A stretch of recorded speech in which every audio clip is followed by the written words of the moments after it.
Saudara-saudara pendengar yang kami kasihi dimanapun Anda berada, Anda kembali bersama kami pada acara Telaga, Tegur Sapa Gembala Keluarga.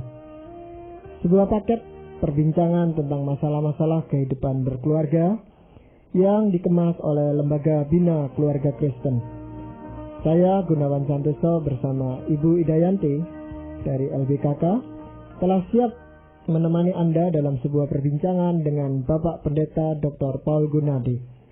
Beliau adalah seorang pakar dalam bidang konseling dan juga dosen di Seminari Alkitab Asia Tenggara di Malang. Kali ini kami akan mengemukakan sebuah masalah tentang pemutusan hubungan kerja. Mungkin ini sesuatu yang tidak enak dialami tetapi perlu untuk didengarkan karena PHK atau pemutusan hubungan kerja ini merupakan sesuatu yang banyak melanda kehidupan kita. Karenanya kami percaya bahwa acara ini pasti akan sangat bermanfaat bagi kita sekalian. Dari studio kami ucapkan selamat mengikuti. Bapak Paul Gunadi, sehubungan dengan adanya krisis moneter akhir-akhir ini yang kita alami, memang banyak orang terpaksa mengalami pemutusan hubungan kerja atau PHK. Entah karena pensiunnya dipercepat, entah karena perusahaan sudah tidak mampu lagi untuk membayar. Dan saya kok percaya bahwa di antara pendengar kita itu ya 1-2 orang, saya harap tidak terlalu banyak, itu yang mengalami PHK itu Bapak. Yang ingin saya tanyakan itu bagaimana pengaruh PHK itu terhadap sebuah keluarga. Karena itu suami biasanya atau istri bahkan itu kan menjadi sumber dana bagi keluarga itu. Dan kalau ada yang di PHK itu kan tentu kondisi keluarga itu ada gangguan gitu Pak Paul ya. Nah itu sejauh mana dampaknya Bapak? Dampaknya sangat besar sekali Pak Gun. Jadi saya kira kita ini belum benar-benar melihat berapa jauhnya dampak PHK yang sekarang sedang melanda masyarakat kita. Saya teringat akan satu situasi di Amerika Serikat. Kalau tidak salah tahun 20-an, Amerika mengalami resesi yang sangat-sangat parah. Namun menariknya adalah masa resesi tersebut tidak disebut masa resesi, tapi disebutnya masa depresi. Nah itu adalah nama formal, nama yang sering dikenal untuk menunjuk pada suatu masa di Amerika Serikat di mana masyarakat mengalami kesulitan ekonomi yang sangat parah. Banyak orang kehilangan pekerjaan, banyak orang hidup melarat luar biasa. Nah, saya masih ingat melihat gambar-gambar atau foto-foto yang diambil pada masa tersebut. Foto orang-orang yang sedang duduk di pinggir jalan, foto orang dalam keluarga dengan satu persamaan, yaitu wajah mereka memang benar-benar menunjukkan depresi. Jadi wajah yang luar biasa murungnya, benar-benar sendu, tidak ada cahaya, tidak ada gairah hidup. Maka saya setuju sekali dengan istilah yang akhirnya lekapkan dengan periode tersebut di Amerika Serikat, yakni periode depresi. Nah, saya khawatir bahwa kita pun sebetulnya menghadapi masalah yang serupa, bahwa dampaknya ini bisa meluas karena akibat dari krisis ekonomi yang sedang melanda kita semuanya ini. Dan kalau ini benar-benar melanda separah di Amerika Serikat, memang bisa kita panggil ini sebagai suatu periode depresi, karena akan sangat mempengaruhi kejiwaan seseorang. Artinya bukan cuma yang mengalami langsung PHK itu ya, yang mengalami depresi, tapi juga pengaruh ke segenap keluarganya gitu Pak. Betul sekali Pak Gun. Jadi orang-orang yang bergantung pada si pencari nafkah tersebut ya, mereka semua akan mengalami tekanan-tekanan. Iya. Apakah ada perbedaannya Pak kalau itu pekerja wanita dan pekerja pria itu Pak? Mungkin secara kejiwaan lebih memukul pria.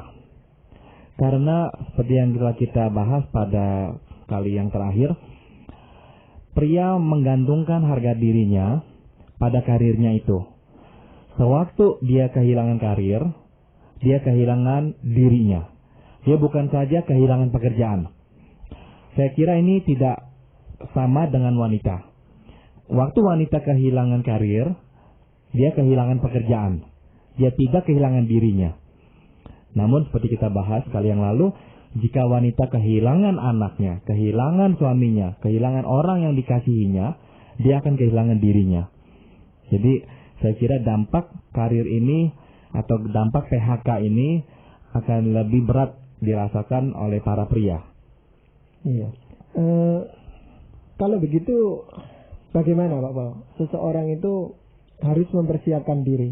Ya, kita memang tidak mengharapkan bahwa PHK itu juga menimpa kita atau pendengar kita ya, tetapi kan mengantisipasi itu perlu itu Pak Paul ya. Iya. Kalau itu berkepanjangan kan siapa tahu. Nah, itu hal-hal apa yang bisa kita lakukan?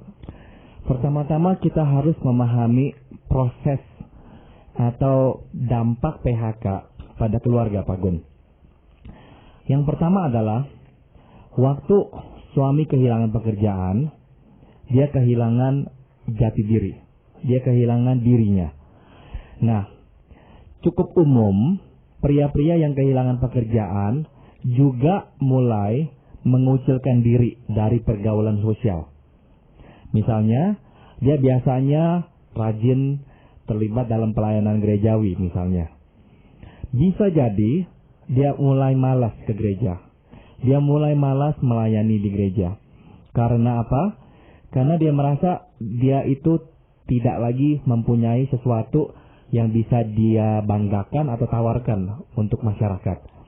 Benar-benar dia merasa seperti orang yang tidak ada artinya. Nah, daripada dia harus menanggung malu, mendingan dia tidak ke gereja. Kecuali misalkan dalam tim yang sama, dalam kelompok yang sama, ada orang-orang yang senasib dengan dia. Nah, itu menjadi kekuatan bagi dia untuk terus datang. Namun kalau tidak, dia cenderung menarik diri. Tapi masalahnya bukan saja dari lingkungan dia menarik diri, pada kecenderungan para suami ini juga menarik diri bahkan dari istri mereka. Begitu. Ya, jadi kalau begitu perlu seseorang itu semasa masih aktif bekerja dan sebagainya dalam kondisi seperti ini tuh membangun jaringan atau relasi dengan teman-temannya supaya ya dengan harapan kalau dia suatu saat mengalami PHK itu bisa ada orang yang mengerti dia gitu Pak. Betul. Dan jaringan persahabatan ini kalau memungkinkan ya bukan disatukan oleh karir. Sebab kecenderungan pria berteman dengan teman-teman yang sekarir, dengan teman-teman yang sekarir atau sejenjang, begitu. Maka kalau kita perhatikan, kecuali teman yang dari kecil ya, pada umumnya pria itu berteman dengan orang-orang yang sejenjang dalam karirnya. Misalkan karirnya tidak sama, tapi toh jenjangnya sama atau sejenis, setingkat. Lalu ada ikatan-ikatan seperti ikatan dokter, ikatan sarjana gitu Pak. Iya. Itu karena seprofesi. Seprofesi begitu. Jadi memang kecuali ini teman dalam sepelayanan atau teman masa kecil, umumnya pria itu tidak berteman dengan orang yang jarak karirnya jauh sekali.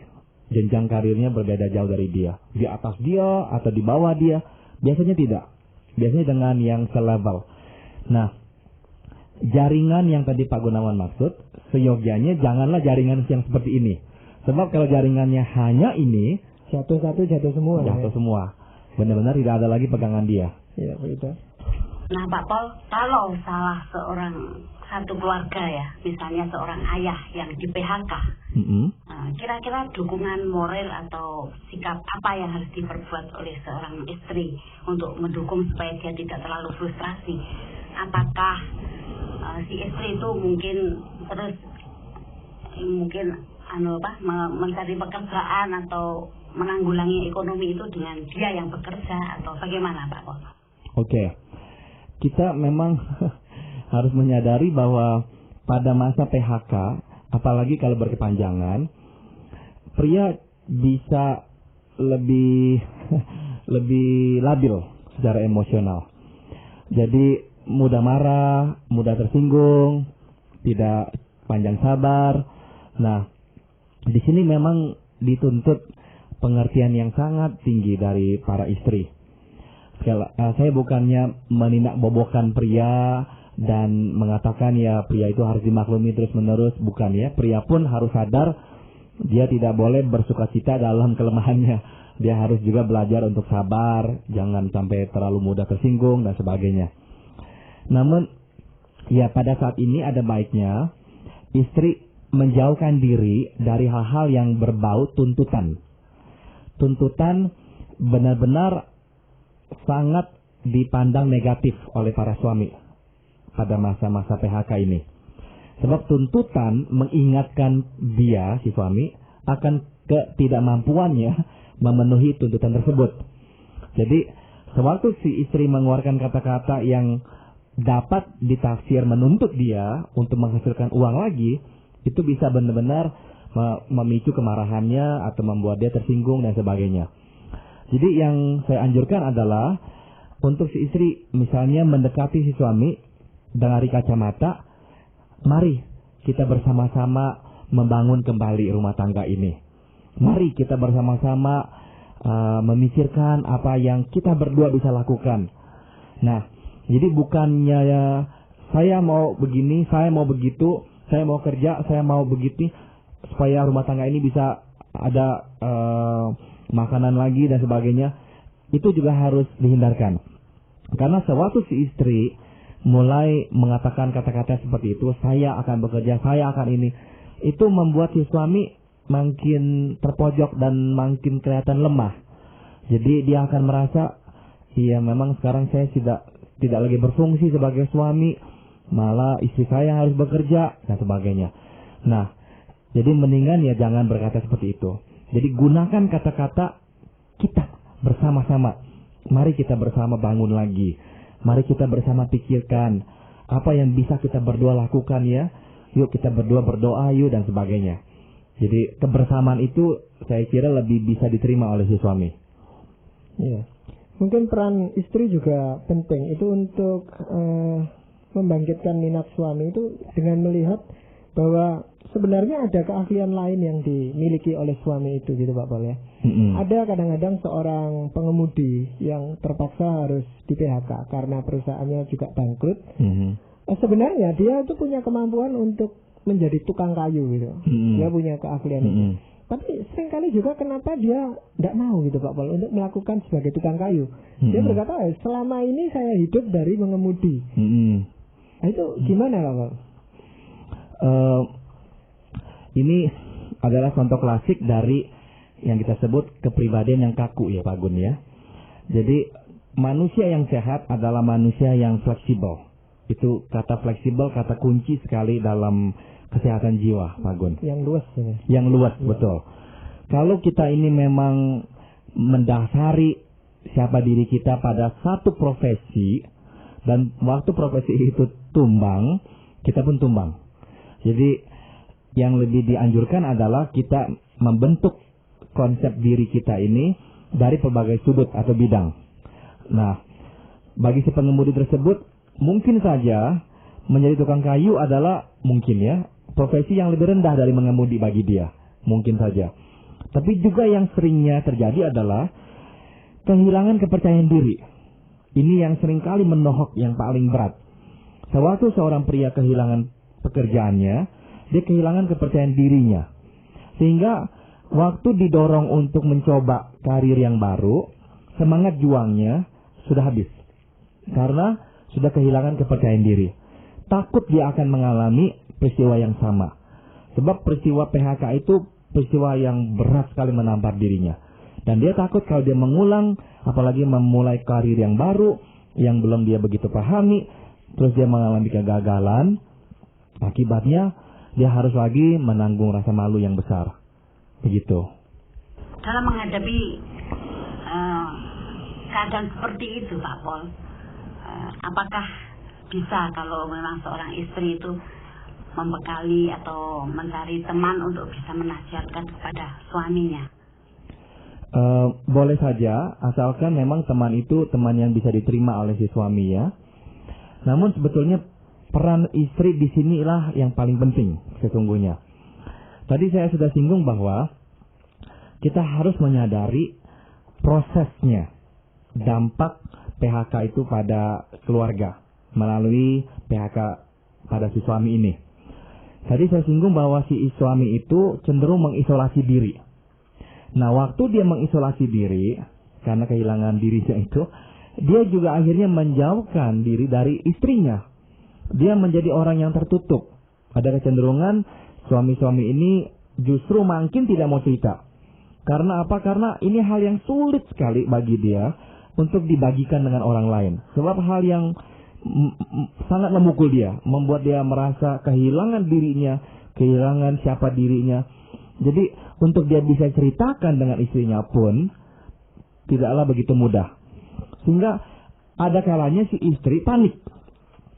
Karena seperti kita sudah singgung pada kali yang terakhir bahwa si istri justru mendapatkan harga dirinya, makna dirinya dari relasi tersebut. Nah, tiba-tiba sekarang hubungannya dengan si suami terputus. Nah, si suami kehilangan diri atau harga dirinya, si istri juga tiba-tiba merasa yang sama, dia kehilangan harga dirinya. Karena hubungan yang tadinya akrab itu tiba-tiba sekarang terputus. Nah, ini menggoncang dia. Maka PHK kalau tidak hati-hati dicermati dan ditanggapi bisa benar-benar menghancurkan keluarga. Dampaknya sebetulnya berat sekali. Ya, saya malah melihat itu dampaknya bukan hanya hubungan antar manusia, Pak Bos. Memang dia bisa meninggalkan istrinya, anak-anaknya bahkan atau, tapi ada beberapa orang juga yang malah menyalahkan Tuhan dalam hal ini. Dia merasa kok Tuhan itu membiarkan dia mengalami peristiwa semacam ini, gitu. Betul. Nah itu betul. Apa memang ada tingkatan-tingkatan begitu? Jadi bagaimana seriusnya kok seperti itu? Bisa sekali Pak Gun. Apalagi pertanyaannya sebetulnya bukan hanya satu Pak Gun, tapi dua terhadap Tuhan ya. Yang pertama adalah mengapa Tuhan membiarkan hal ini terjadi? Artinya mengapa Tuhan membiarkan saya di PHK? Ya. Namun yang kedua ini yang lebih serius. Kalau dia setelah di PHK berupaya mencari pekerjaan dan tidak berhasil selama berbulan-bulan, pertanyaan yang kedua akan timbul, yaitu Tuhan mengapa engkau tidak mendengar doaku? Ya, Tuhan mengapa engkau tidak menolong aku? Di manakah kebenaran janjimu? Nah, ini justru pertanyaan yang kedua ini yang lebih mematikan. Begitu. Ya itu bagaimana Bapak? Kalau sudah sangat serius seperti itu, apa yang bisa dilakukan atau orang lain lakukan terhadap korban PHK itu yang saya katakan? Sebelum kita keluar, kita harus memperkuat yang di dalam dulu. Yaitu apa? Begini. Di sini si istri melihat bahwa si suami mulai menjauhkan diri. Nah, jangan panik. Jangan panik sebab si istri harus menyadari bahwa si suami bukan sedang menolak dia. Bukan sedang menghempaskan dia keluar dari kehidupan si suami. Tapi si suami mengalami kesulitan membagi dirinya. Jadi langkah berikutnya adalah si istri harus tetap mendekati si suami. Mengajak si suami untuk jalan-jalan kaki malam hari berduaan. Misalkan tidak bisa makan di restoran, tidak bisa makan di mana-mana, kita makan es krim saja atau es dawet atau apa. Jadi terus memberikan suatu sentuhan-sentuhan kepada si suami. Sehingga akhirnya si suami tidak menangkap isyarat dari si istri. Bahwa si istri sedang bersama dengan dia. Dan si istri terus membangunkan semangatnya. Bahwa ini bukan masalah kemampuanmu, tapi ini masalah memang kesempatan yang sedang hilang, yang sedang tidak ada di pihak kita. Tapi engkau mampu. Jadi ini untuk terus menguatkan rasa percaya dirinya. Yang kedua adalah si istri dan suami mulai harus memikirkan langkah kreatif. Tadi Pak Gun sudah singgung tentang seorang pengemudi yang bisa menjadi seorang tukang kayu. Jadi di sini dituntut ke kreativitas. Misalkan si istri bisa masak atau si suami bisa masak. Bisa misalnya buka warung atau buka kedai makan misalkan. Jadi benar-benar kreatif untuk bisa menutupi lubang. Apakah ini akan permanen atau tidak? Tidak tahu. Nah, kadang-kala mungkin si suami berkata, masa saya harus menjadi tukang masak seumur hidup saya. Nah, kita harus beritahu kepada si suami, ini tidak berarti engkau selama-lamanya akan jadi tukang masak. Tapi yang harus kita sadari sekarang ini, kita harus melakukan sesuatu. Jadi kreatif melakukan apa saja yang bisa kita lakukan, selama jalannya itu jalan yang betul. Dan yang ketiga adalah, kita meskipun belum melihat pemenuhan janji Tuhan, kita tidak meninggalkan Tuhan. Kita tidak meninggalkan Tuhan. Sebab janji Tuhan itu pasti terpenuhi. Namun kapannya memang tidaklah kita ketahui. Begitu Pak Gon dan Ibu Ida. Apakah benar Pak Pol, kalau seorang pria itu di dalam menghadapi masalah ya Pak Pol, itu si wanita itu lebih tabah daripada seorang pria? Cenderungnya begitu. Karena wanita itu mempunyai yang kita sebut daya tahan yang tinggi. Endurance level kita bilangnya. Yaitu kemampuan untuk menahan sakit untuk waktu yang panjang. Pria kesulitan ya menahan sakit untuk jangka waktu yang panjang. Pria bisa menahan sakit yang besar, tapi jangka waktunya pendek. Kalau wanita bisa menahan sakit untuk jangka waktu yang panjang. Nah, makanya saya melihat peranan wanita yang sangat besar di sini untuk bisa terus mengangkat si pria. Sebab kecenderungannya adalah pria lebih mudah putus asa dalam hal seperti ini. Mungkin wanita lebih sering, lebih sering marah, lebih sering ngomel, lebih sering mengeluarkan emosinya. Tapi sebetulnya dia lebih bisa tahan. Dia lebih bisa bertahan sebetulnya. Saya ini mau memberikan satu firman Tuhan ya Pak Gun ya dan Ibu Ida. Ini diambil dari Mazmur pasal 91. Sungguh hatinya melekat kepadaku, maka aku akan meluputkannya. Aku akan membentenginya, sebab ia mengenal namaku. Bila ia berseru kepadaku, aku akan menjawab. Aku akan menyertai dia dalam kesesakan. Aku akan meluputkannya dan memuliakannya. Ini Mazmur 91 ayat 14 dan 15. Saya suka sekali dengan perkataan hatinya melekat kepadaku dan ia mengenal namaku. Jadi kuncinya adalah pada masa PHK ini, hati kita terus melekat pada Tuhan dan kita mengenal siapa Tuhan kita. Bahwa nama Tuhan kita adalah penyelamat. Yesus adalah penyelamat dan dia adalah penolong kita. Jadi kita terus berseru kepadanya. Dan Tuhan berjanji, dia akan menjawab. Aku akan menyertai dia dalam kesesakan.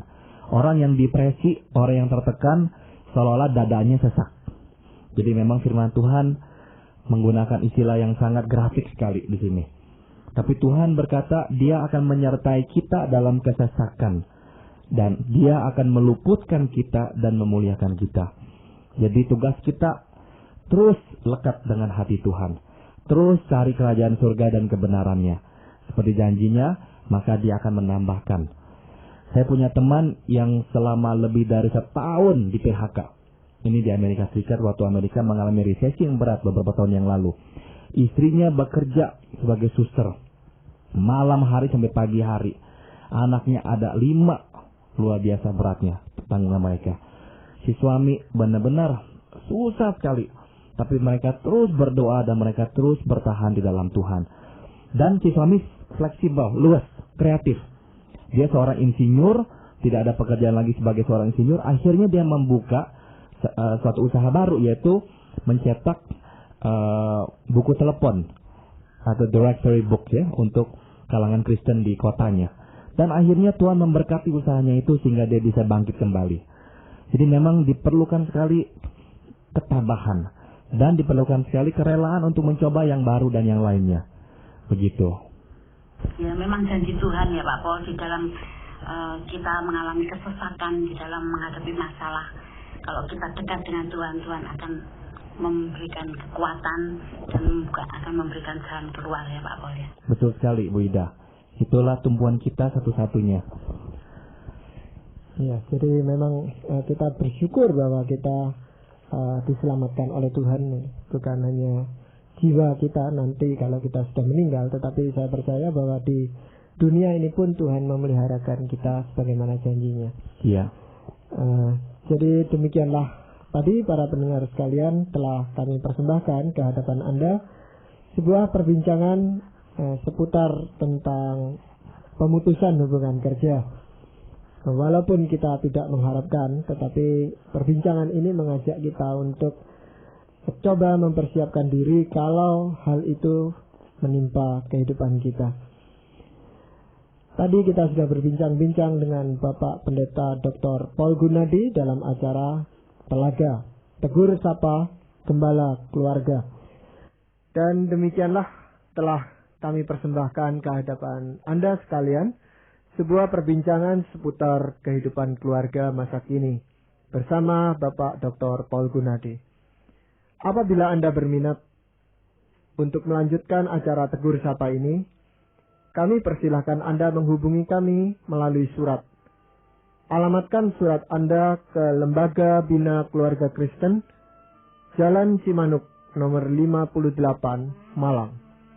Saran-saran, pertanyaan, dan dukungan Anda sangat kami butuhkan. Terima kasih atas perhatian Anda dan sampai jumpa pada acara Telaga yang akan datang.